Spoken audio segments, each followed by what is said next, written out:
I was thinking about martinis this week, and what I kind of love about cocktail history and information is that you can never really get to the bottom of it. There's so much that's unknown and so much that's being uncovered all the time that you can have one belief and then a year or two later, that belief can be challenged by something new. And so it's like ever growing, ever evolving, and super interesting. I gotta say, I think that this is my most proud moment. Like, I actually finally have a copy of the book that I wrote. It took me a year and a half to write this book. I'm very proud of it. So I would just implore everyone to go buy a book. The more books you buy, the better it is for me, and then I can make another book for you guys. I'm already thinking about new books, but I'm just super proud of this, and I just hope that you guys really enjoy it. So go out. There is a Genius link below this video and buy this book. I think you guys will really like it, and I worked really hard on it, and I love you guys, and you love me, and I love you, and you love me. It's a love fest over here, so pick up my book. So this week, while I was doing some research on martinis, I happened upon a 1906 martini that was published by Gary Gaz Regan. He wrote this book called The Joy of Mixology back in the 80s, and then they came out with an updated version a couple years before he died.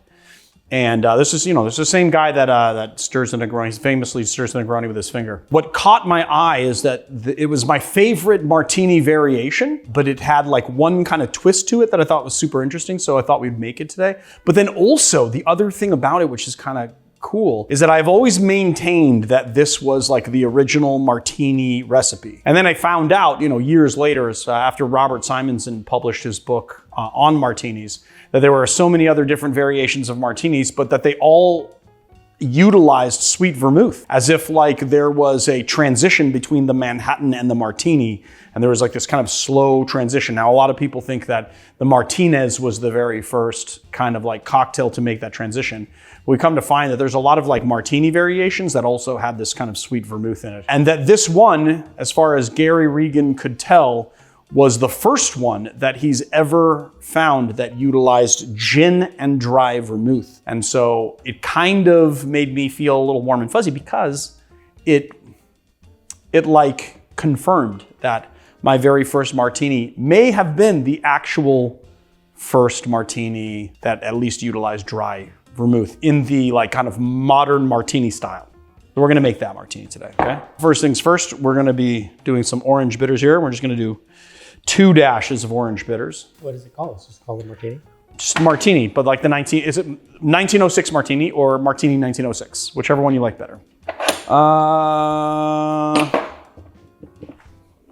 here we go. I did not put them where they belong. Not surprising. Okay, we're gonna do an ounce of dry vermouth, 2 ounces of your favorite gin. I'm using Martin Miller, which is not technically a London dry, but it's got a bunch of cucumber in it, and I really like it in this particular martini.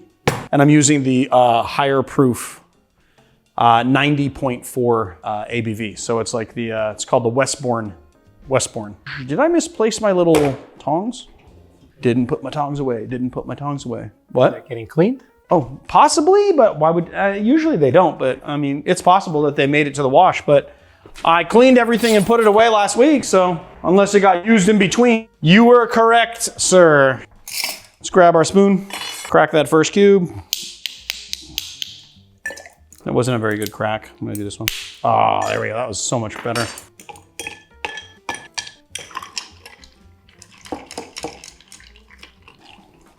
My new favorite glass.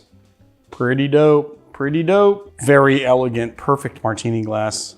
Little lining came off. Orange Curacao rinse. I don't think we've ever done that before. Nope, we never have. And it's gonna give it another, it's gonna make it so nicely like orangey. And then of course, Curacao's got a cognac base, So it's got like a brandy base, That's why they think that the Grand Marnier is so fancy because it's got a cognac base. But I think this is just this is also, the Pierre Ferrand is also a, cognac making family. So maybe it's a cognac base, but it's a brandy base.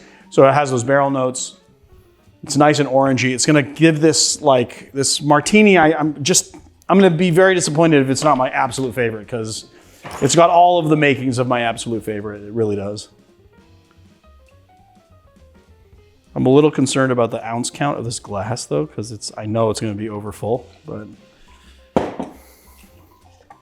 And then we're just going to do a little, I guess they're all pretty thick skin. So I'm just going to do a little lemon twist. Personally, I do like an orange twist on these, but lemon twist is pretty good too. I think we're going to follow this theme here.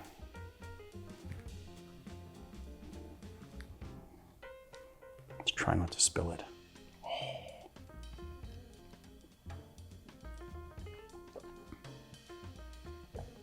Absolutely.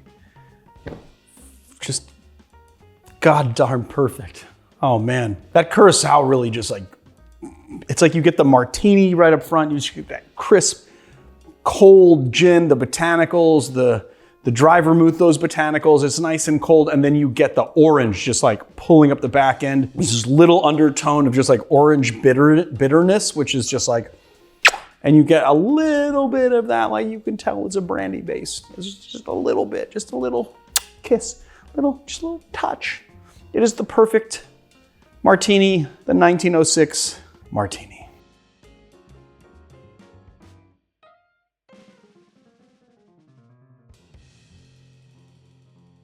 So there it is, the Negroni Svegliato. Let's try and unfuck this a little, shall we? So you can actually see the cocktail and the ice.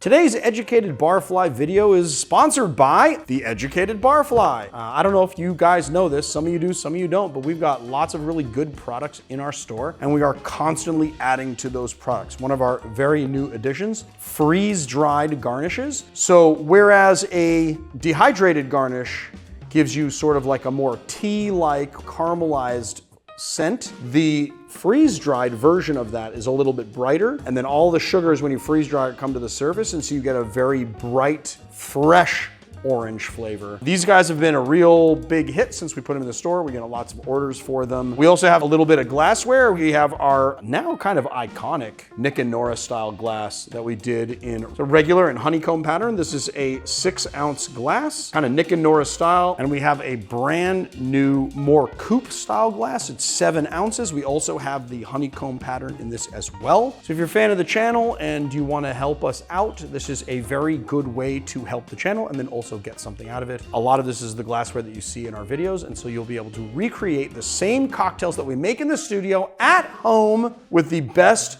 possible recipes, the best possible instructions, and now the best possible glassware and garnishes.